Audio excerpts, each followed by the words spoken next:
most of our RPGs have fight scenes and combat. That is not necessarily the best part of the game. You get the super deep role players who say, well, it's not all about the combat. Well, it's not, but I've never met someone who didn't enjoy combat in their RPGs. So we're going to talk today a little bit about how to make combat more interesting, how to keep it interesting, how to keep the pacing, because even if it's one of your favorite parts of the game, or even if it's not, it's still a place you have to admit where you can lose players' interest and lose the pacing greatly. Because now, no matter what, you're usually turn-based and you're usually waiting on people. So knowing how to do it the right way can help a lot. So a few pieces of advice that have worked for me. Number one, the foundations of fight scenes. Fight scenes and combat need to be based in emotion. There has to be that emotion, the characters that are being played, the player characters. Your players need to care about them. That is leading up to this combat. Have they developed them? How much time have they invested in these characters? Because when they care about their characters, there's a legitimate threat. There's a legitimate threat that they could lose what they've invested so much time in, and that will draw out the emotion. And that is the foundation of fight scenes, in my experience. That's going to drive how much energy these players put into a fight scene, how much they throw into descriptions, and how creative they can get.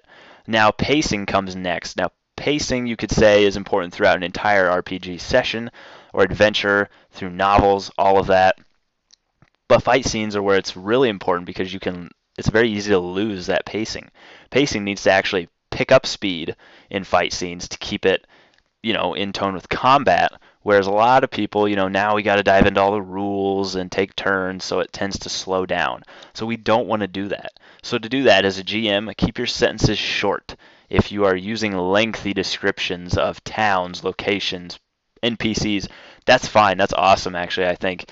But in combat, you need to shorten that up. You need to have players involved and engaged very quickly. They don't want to sit there and listen to a long description of what's going on. So keep your sentences short, keep them powerful, and for goodness sake, raise your voice. Stand up. Get them engaged.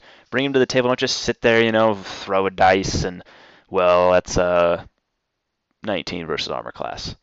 Don't do that. I mean, I'm not trying to say one type of gaming is better than another, but I, through experience, have seen people and have had myself more fun when you actually get engaged in it. And almost everyone in the YouTube RPG Brigade, I think, is along these lines, where the more engaged you're getting into a game, the more fun you're going to have. And that's the real thing we're trying to strive for here, is fun. So get them engaged. Stand up, scream, shout, do whatever you have to do. And if you're using music, speed up that music. Get some combat music going. As a GM, though, there are ranged attacks, magic attacks, melee attacks you need to concern yourself with. I always say the players should be giving their descriptions. You can help. If there's a new player who's not really sure, how to fully describe combat, you can easily go in and help them, at the very beginning, to give them an idea of what they should be saying, or to give them an idea of, how there really are no limits to what you're doing. But otherwise, players should be able to describe exactly what they're doing in combat. As a GM, though, you need to worry about those ranged melee and magic attacks for your monsters, for whoever you're in control of, the NPCs. So with ranged attacks, keep in mind, you need to keep them fast, keep them deadly. These usually get overlooked, and you say, well, they shoot an arrow at you, they miss, don't worry about it. No.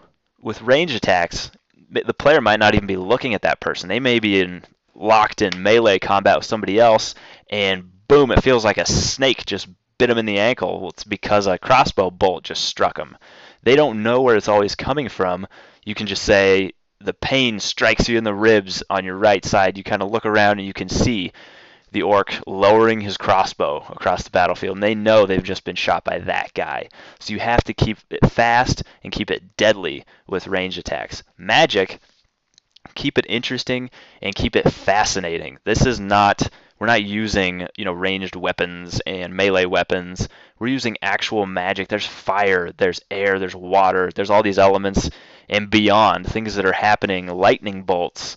Use that description there. Keep it really fast with the pacing, but excellent description to let them know just how fascinating something is that just happened with magic. Don't let magic be boring and just say, well, they shoot a fireball at you.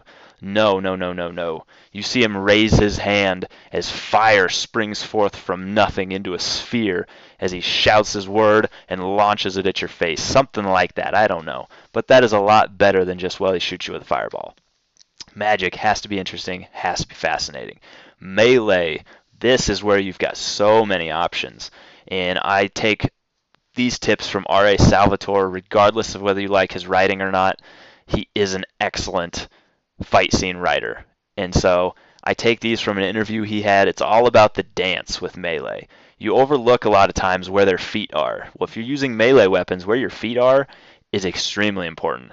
It's important as to what you can do with your weapon. It's important for your flavor, your description. If you know where your feet are, and pardon me, you can't see what I'm doing here, but if you've got an open stance toward them, you've got a lot of options. However, now if you've stepped and you're at a side, kind of a side thing here, your options are limited. So think, number one, of where the feet are of both the player and the NPC. Think of that first and use that in your description while I sidestep to open up and lunge in with my sword. Something along those lines. Start with the feet and think of it as a dance between the two characters. It makes it much more like art, almost. Combat art. Also, you could have just a flat surface with two people and the best fighting dance that you can have. But it becomes more interesting when you take into account interesting battlefields, where the battle is taking place. Is it on a hillside? Are they on the edge of perhaps a skyscraper or something, where there's that risk of falling down?